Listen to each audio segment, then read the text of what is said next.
How's it going, ladies and gentlemen of YouTube? My name is Prodigy, and welcome to another video on the channel. Today, guys, we're going to be covering more Kingdom Hearts 3 Ultimania information. We are officially done with most of the Tetsuya Nomura interviews from the Kingdom Hearts 3 Ultimania specifically, and now we're going to be starting with some of the other interviews that are part of the Ultimania, like the interviews with Yoko Shimomura, the interviews with Tai Yasue, and so on and so forth. So today, I have an interview with Tai Yasue from the Ultimania.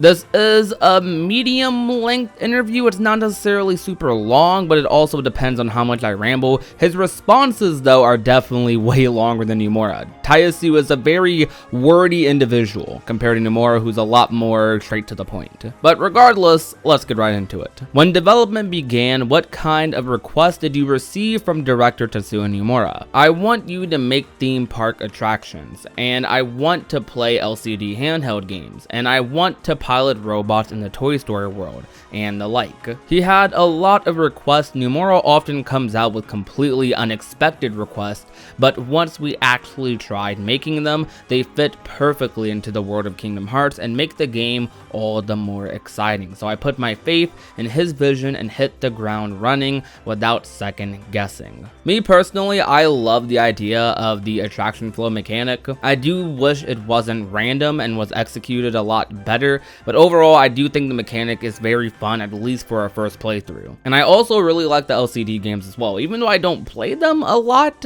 I definitely do think there's something really fun to go back to every now and then, and it's an option there for the game that just gives it even more content than it already has. And of course, I love the robots in the Toy Story world, easily one of my favorite worlds in the entirety of the Kingdom Hearts series. Did you find the simultaneous release of the PS4 version, Xbox One version, and international versions tough? The PS4 and Xbox One perform differently, plus top-of-the-range models exist for both, so in order to bring out the best performance and quality on each machine, the programming and technical artist teams work together to decide on specs and optimization. For the international version, once Disney had checked the translated scenario, English voice work needed to be recorded and English facial animations needed to be made. But since progress was simultaneous with the Japanese version, we only had a very short time to focus on it. It was stressful right up to the end. There were many passionate discussions about how to finish about 10 hours of cutscenes without a drop in quality, but we finished it just in time. Interesting comment there from Tai Yasue. Nothing too crazy to talk about there. I definitely do think Kingdom Hearts 3 is one of the more optimized Kingdom Hearts games I've released recently. 0.2 was very poorly optimized. Even if you're running the game on the PS4 Pro, it still like stutters every now and then, and Kingdom Hearts 3 has moments like that as well. To be honest, every game nowadays kind of has that.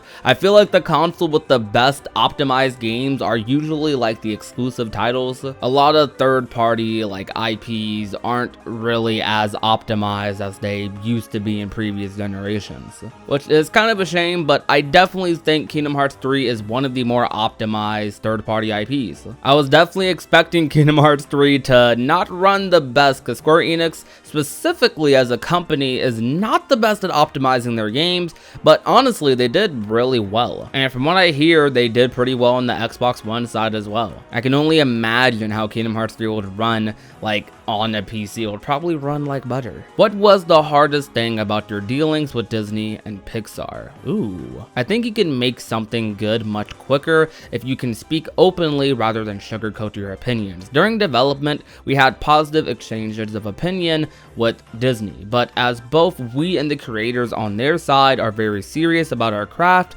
sometimes we had different ways of thinking. Whenever this happened, I would take what we wanted to do and what we knew Disney thought was important, and I would go directly to them to talk in frank and concrete terms, or send an email if that wasn't possible. If I felt I was having a hard time expressing my feelings via text and an email, I'd put the parts I wanted to emphasize in big red letters, trying to make it as as easy to understand as possible. Laughs. I definitely would prefer us to have developers like that because we all can know how protective Disney can be of their IPs. It's actually a miracle that Kingdom Hearts exists in like the timeline it's in. I guess that just goes to show you how much trust Disney has with Square Enix. What led you to add Keyblade transformations?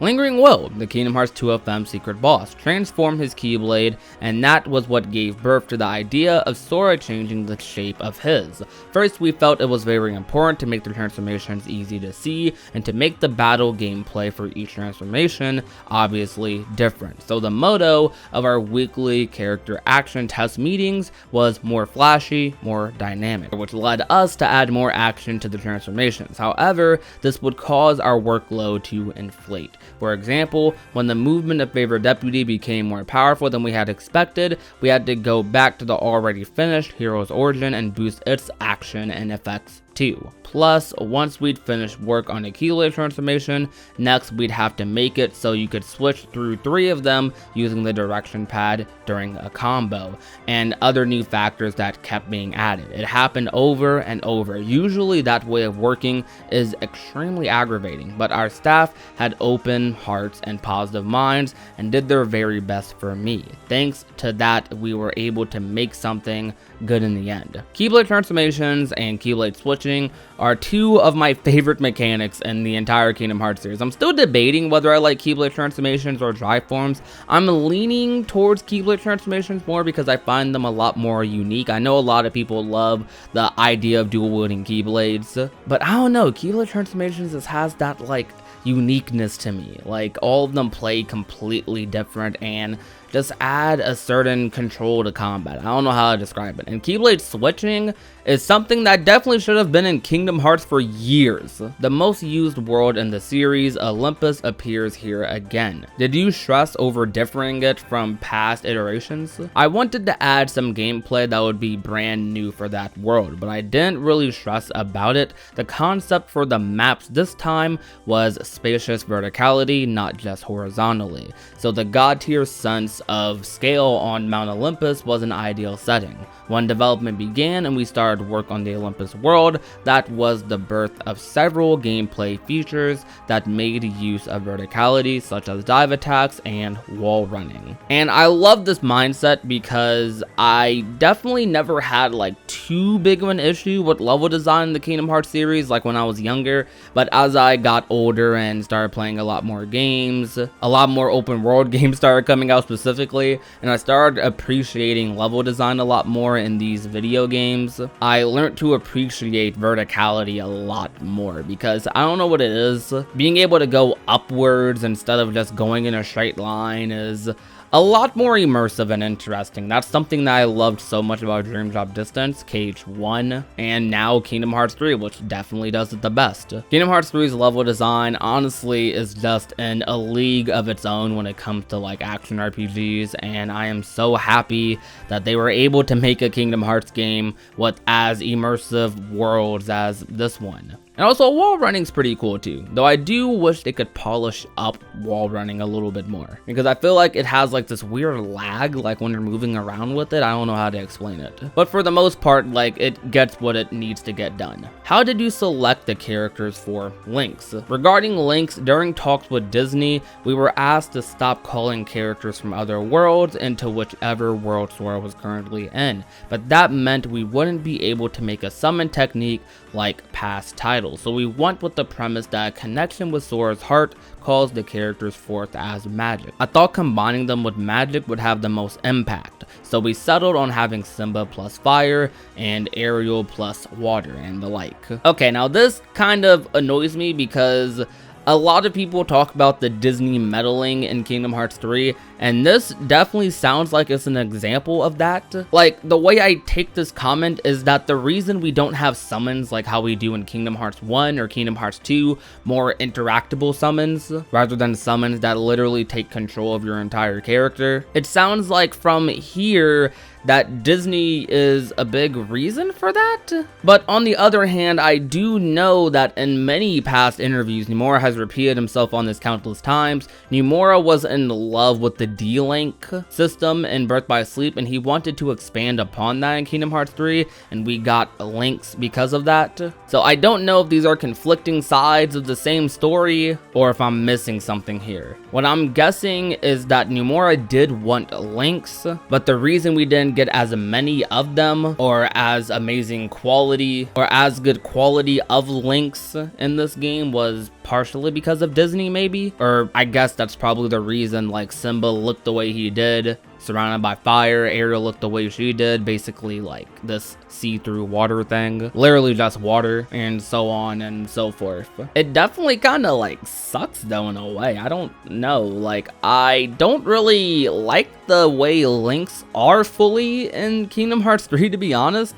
The most interactive Link is Ralph, and he's probably the most busted Link as well. But if there are more links like Ralph, like I would definitely enjoy links a lot more. But even Ralph, I'm not too crazy on. Like, it's not that I dislike links or anything. I think they're fun, and I use them in every playthrough. Kingdom Hearts 3 is one of the few games where I went out of my way to like use the links half of the time. But that wasn't necessarily because the links were better than they were in KH2 or KH1, where in some situations, unless you're on level 1, they were borderline useless. In this game, links are in most scenarios the best option to deal with either a boss or a mob fight. Even for bosses, they're really strong. And maybe I just want a Link nerf or something, which sounds so weird. I'm asking for nerfs in a single player game as if this is a fighting game, but the links really do like take away sometimes from like the combat, and I really don't like that. It seems like Disney's the reason that links are the way they are. That's kind of depressing. I'm sorry I went on a little tangent there, but that's just how I feel about the whole Link situation and my comments on this response, because it kind of annoys me if that is the case. But I don't know, tell me what you think. What policies did you have working on the Gummy Ship, which received a massive power up? The concept was being able to adventure anywhere in 360 degrees in space. The Gummy Ship in past titles mainly involved shooting game style battles, but this time we wanted to emphasize exploration too, not just battling, which changed the gameplay completely. We put so many different features in: gummy blocks you can use to build your own ship, blueprints, treasure, gummy missions. You can explore it all thoroughly at your own pace. In the late stages of development, we had staff play the Gummy Ship over for us a few times, and we did a survey to help us adjust the balance and improve the quality. There was someone who spent 2 weeks making various dog kennel gummy ships. Laughs. I teased them saying it was a waste of their creativity and artistic sense, so they spent the next week making various bird nests. I felt the strength of everyone's desire to make what they wanted, and the magic of the freedom of customization. I actually completely agree that gummy ships in Kingdom Hearts 3 are the best they've ever been. I don't even feel like that's debatable, to be honest with you, because on one hand, let's say you're one of those people that don't like gummy ships in the Kingdom Hearts series. You can literally do every single gummy ship mission in about a minute, maybe a minute and a half, something like that. And let's say you are a fan of the gummy ships, you have more content than ever before. Some of the gummy ship missions are the rail battles that you were accustomed to in Kingdom Hearts 2. Honestly, it's just great. Like, it's so good. Like, I cannot believe they made the gummy ship the way it was. Like, that's probably one of the best things about the game, the way they evolved the gummy ship system. Like, Kingdom Hearts 3 is the first game ever in the Kingdom Hearts series, out of the number titles of course, where I went out of my way to do gummy ship missions. While in previous Kingdom Hearts games, I wanted to avoid them at all cost. But in Kingdom Hearts 3,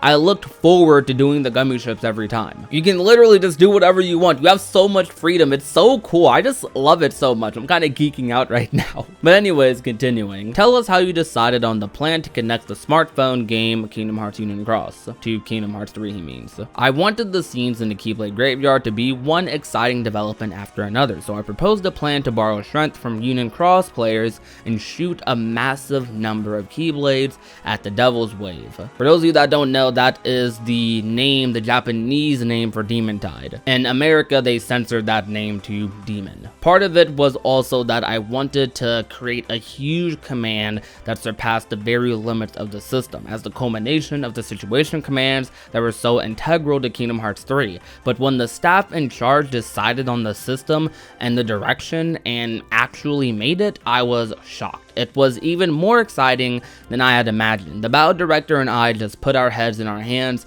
If we put something so flashy before the final world, then what on earth were we going to do for the finishing scene of final boss Master Xehanort? In the end, we went with something completely different for Master Xehanort to contrast it. I hope you enjoy the difference. I genuinely think they did amazing on both parts.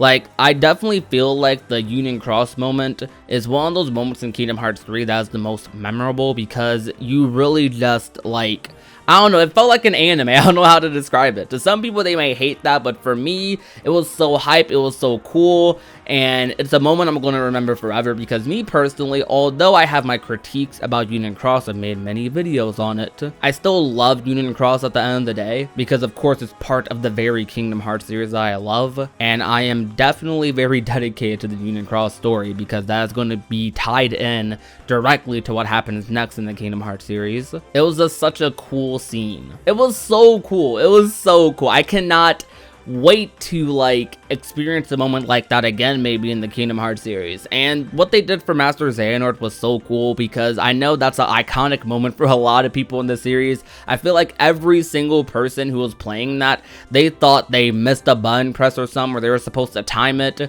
but nope, fake death screen, we got trolled. And then when that command saying Trinity popped up, that was just one of the coolest moments ever to me, like in gaming. Like, that was the perfect final boss in my book for the Kingdom Hearts series. Master Xehanort is easily my favorite final boss in the Kingdom Hearts series. I loved him so much. It was everything I wanted. A cool background, Kingdom Hearts in the sky, Master Xehanort with the Keyblade, iconic moments, iconic battle quotes, great music. It was just so good. It was so good. What would you like players to see in this game? It's the big powerful features that tend to draw the eye, like Keyblade transformations and attraction flow, but the truth is, we have packed even tiny things with careful detail. For example, little conversations between characters, lucky emblems and ingredients hidden in unexpected spots. The way attack effects aren't simple explosions, but actually change to fit the aesthetic of each world. I think if you pay attention to those kinds of things as you play, the game will become even more interesting. Which is so cool, because I think Kingdom Hearts 3 has like some of the most attention to detail I've seen in a Kingdom Hearts game in a long time. Like, it feels like a giant love letter to both Disney and Kingdom Hearts fans, and that really is what makes Kingdom Hearts 3 probably my favorite game ever. Continuing though, we only have like 3 more things. Were there any ideas that didn't work out? In the Fantastic 7 minigame, where you try to snap photos of the orange flan at the right time, there's a flan who makes a brilliant dive from a tree and splats onto the ground, transforming into a pancake. Actually, in our first plan, that flan was going to be a manjayaki? I don't know if I said that right, rather than a pancake, but as we calmly reviewed the plan, we realized making the flan smush apart on the ground to turn into a manjayaki would cause a lot of issues, so we changed it into a delicious looking pancake topped with fruit. The flan is still a weird creature, but I think perhaps it is more charming turning into a dessert pancake. Okay, that's kind of cool there. Even though I don't know what a manjayaki is, I'm definitely looking that up after this video. But the flans were pretty cool to me. Like, I definitely enjoyed the flan minigames a lot. And second to last statement, a message for the fans, please. The theme of the Kingdom Hearts series is connections of the heart. During work on Kingdom Hearts 3, I felt the strength that comes from connecting with all kinds of people, not just inside the game, but in real life. The warm support I have received from fans especially gives me energy, and I believe it's thanks to that I was able to run at full strength from the beginning to the end of development. Thank you all from the bottom of my heart. Oh, thank you, Tai Yasue. I really appreciate that. Thank you and Nomura and the rest of the development team for making this series for us, for impacting many of our lives, especially mine, like with this series. Anyways, last comment, secret of this title that only he knows. To make attraction flows really feel like you're on a theme park ride in the early stages of development, we used a first-person camera view. We had a few different people play it and it was poorly received, so we changed it to a camera looking down from above. However, actually, even now, if you press R3 on the spinning cup, merry-go-round, or Splash Mountain, you can switch to first-person view. If you want to experience it, please, by all means, check it out. Be careful of motion sickness. Okay, this was something I found out about like a month after Kingdom Hearts 3 came out, and I tried it, and it's pretty cool. It will definitely get you motion sickness, but it is really cool. A nice little feature there. I am definitely glad that that's something that's optional and it isn't something you're required to do, because I can definitely see it being a lot more annoying if you are forced to have it in first person, but rather like it's in the top-down view that it's in. But that's gonna do it for today. I said this interview was like medium length, but I'm over here with a recording file of like 30 minutes. I don't know, I'll see how it is with editing, because I definitely messed up a lot in this recording. None of which you guys are going to hear though, of course. But seriously though, thank you guys for watching today's video. If you enjoyed, leave a like, share the video with a friend or family member, and last but not least, if you have not already and want to become a part of the union, all you have to do is hit that red little subscribe button down below. My name is Prodigy, and I will talk to you guys soon. Peace out.